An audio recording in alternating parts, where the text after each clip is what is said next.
Welcome to IB. Today we're going to install a roughly 3 kilowatt solar system. We're going to do everything from after we've set the post holders or the rail holders in the roof.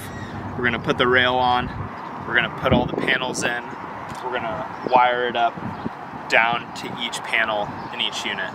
We're not doing anything fancy like you can get monitors to monitor how much electricity you're generating.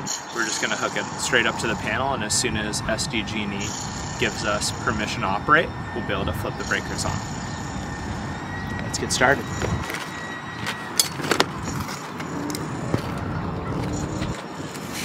First we just lay the rails out, then we'll bolt them in,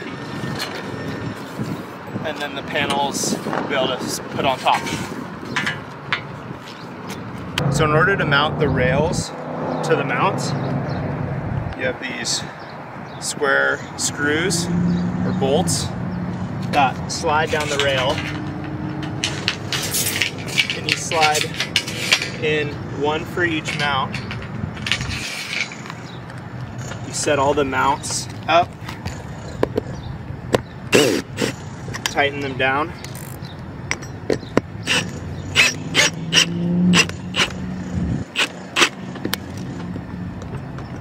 these go directly into the roof rafters, or trusses in our case.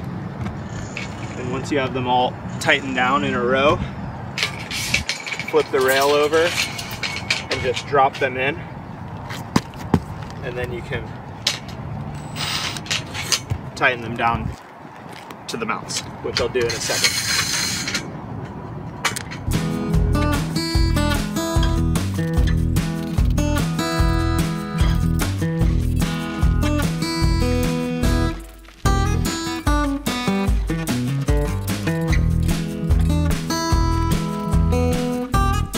So in order to connect these rails, you have like little rail splices, and all you do is slide them in,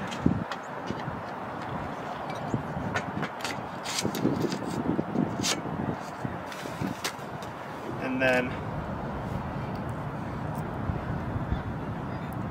just make sure to use a self-tapping screw and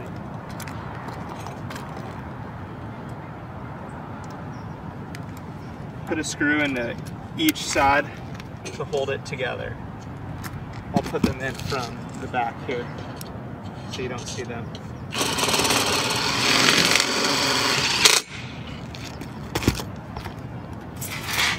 Take the next section of rail.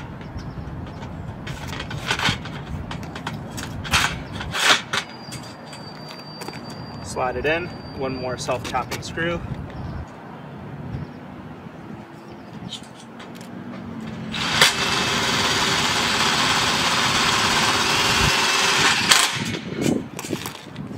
Section of rail won't come apart.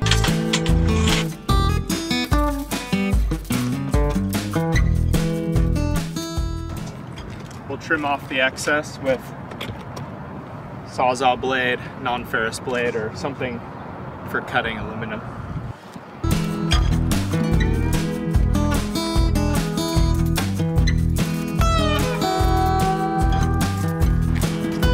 That's the top rail. We'll do the same thing on the bottom rail, and then we'll be able to start laying out our panels.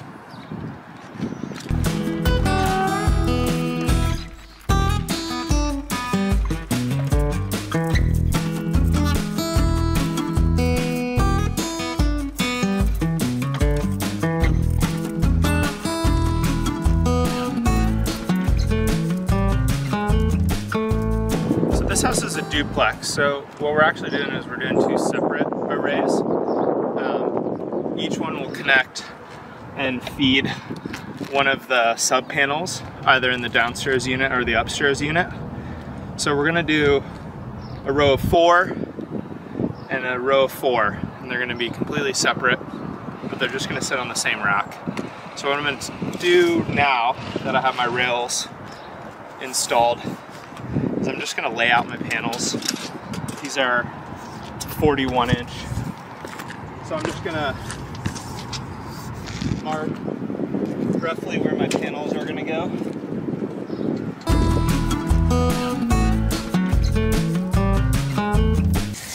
So I'm going to lay out my 4 panels here.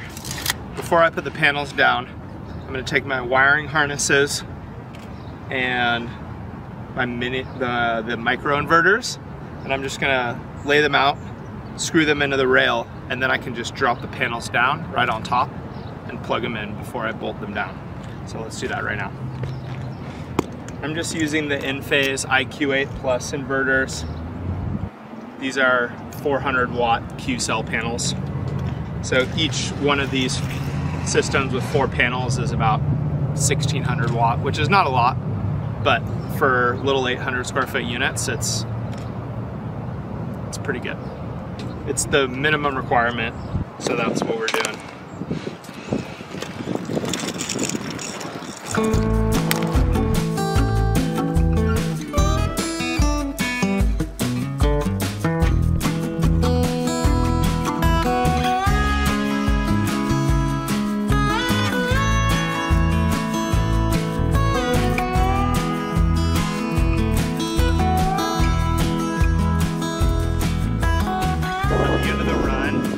Have a cut end, so you just take an end cap, and these are just for terminating the end of the run. You just slide them in and then tighten them down.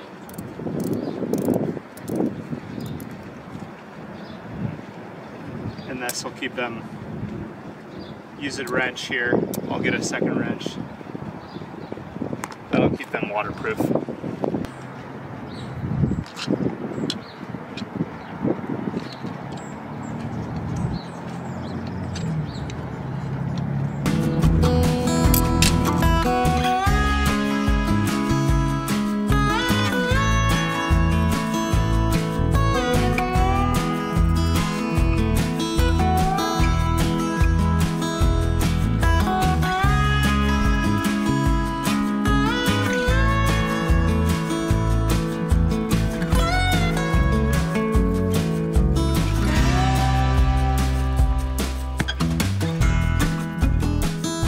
Now that we have all the microinverters lined up and attached to the rail and wire ends capped, we're going to take the panels and I'm going to start laying them out, connecting them to the microinverters and screwing them down into the rails. They make different mounts for the ends of panel rows and bolts that hold down between the panels. So we'll use the end caps on the ends and just the regular bolts in between the panels.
section for the upstairs unit. Downstairs unit, we'll do the same thing, 4 panels. And then we'll start running the conduit down to the panels and wire them up.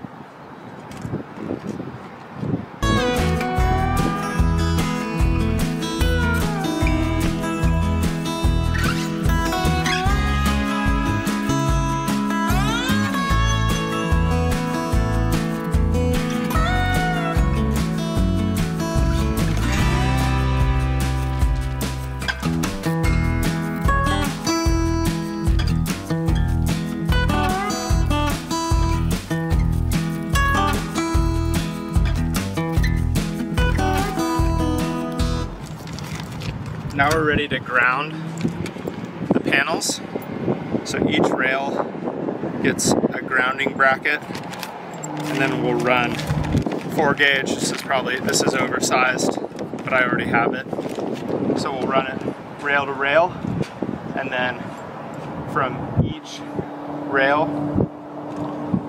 to each unit panel by grounding the conduit, which will be metal coming out. So we'll show you those grounding bushings.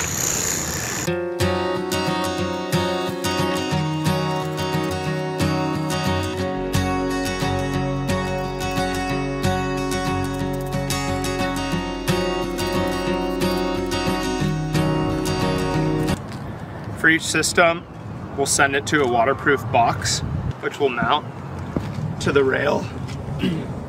So each one of these boxes will be mounted to the rail. The DC, well, now AC, once it goes through the microinverters, will terminate these wires into each box here. And then from each box, we'll go metal conduit down through the roof to each panel. Once you've drilled holes in your boxes, your junction boxes, you can use these bushings here. And so we'll pull the wire from the microinverters through, and then we're gonna mount these right to the rail.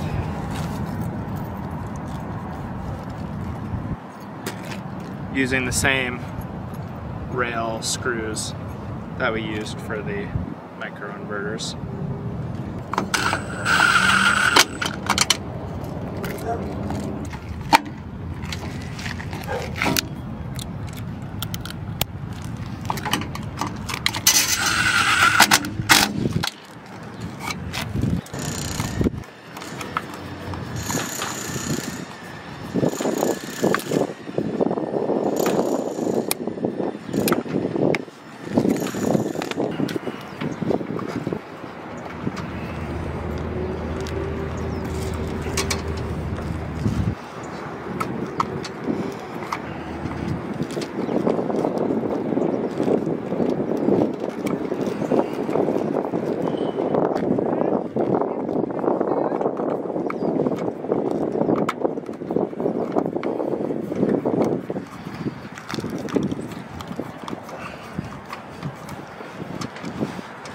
So now we're gonna start running the conduit, pulling the wire, and connecting the panel wiring harnesses to the conduit that runs down in the panels.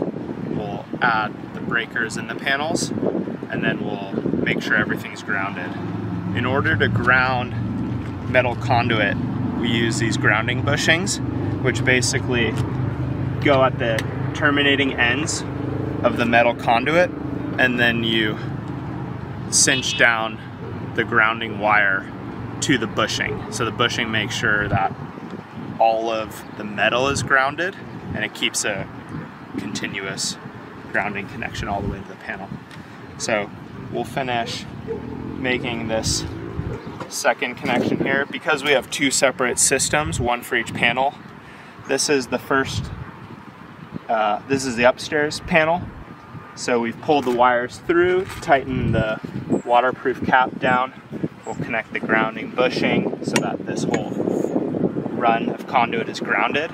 And then Christina will pull the wires down into the panel, and then we'll push or fish them through the short little run make the connections, and then finish the panel.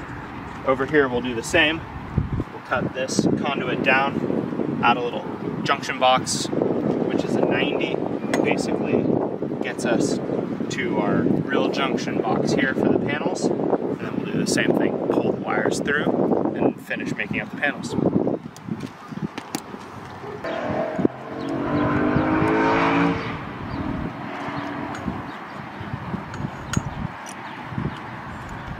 Guess what number part this is? E69 0. Interesting part number.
Get the top on.